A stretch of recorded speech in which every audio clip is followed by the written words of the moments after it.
Assalamualaikum warahmatullahi wabarakatuh. Saya Revi Rifani dari kelas Biologi A semester 3. Siklus hidup askomikota terjadi secara aseksual dan juga seksual.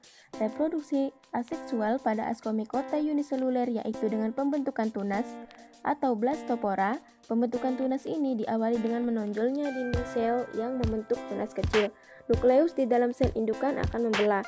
Salah satu nukleus akan bergerak menuju ke dalam sel tunas. Kemudian sel tunas memisahkan diri menjadi individu baru.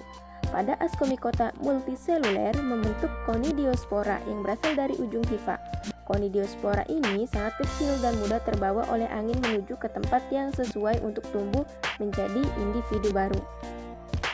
Pada siklus seksualnya, hifa 1 akan membentuk antheridium, sedangkan satunya akan membentuk ascogonium.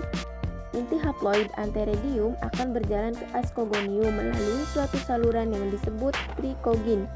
Di dalam ascogonium ini, yang berasal dari kedua gametangium akan berpasangan yang dinamakan hifa dikariotik, membentuk hifa ascocarpus. Di dalam hifa ini akan terjadi suatu peluburan inti haploid, membentuk zigot yang diploid. Hifa dikariotik akan berkembang menjadi ascus. Zigot membelah melalui proses meiosis menghasilkan 4 inti haploid.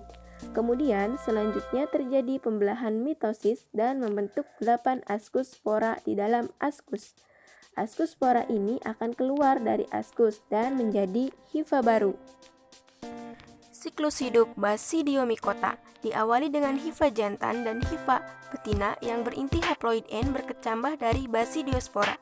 Kedua hifa ini saling bersinggungan. Kemudian plasmogami terjadi antara hifa jantan dan hifa betina, sehingga inti salah satu hifa pindah ke hifa yang lainnya, membentuk hifa dengan 2 inti haploid N yang berpasangan atau dikariotik. Hifa haploid dikariotik akan tumbuh menjadi miselium haploid yang dikariotik. Miselium dikariotik tumbuh dan membentuk badan buah yang disebut basidiokarp. Pada ujung-ujung hifa basidiokarp terjadi kariogami sehingga membentuk basidium yang berinti diploid 2N.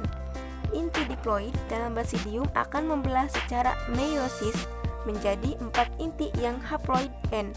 Basidium membentuk 4 tonjolan yang disebut sterigma pada ujungnya. 1 inti haploid pada basidium kemudian masuk ke dalam salah satu sterigma dan kemudian berkembang menjadi basidiospora. Jika basidiospora terlepas dari basidium dan jatuh pada tempat yang sesuai, akan tumbuh menjadi hifa yang haploid.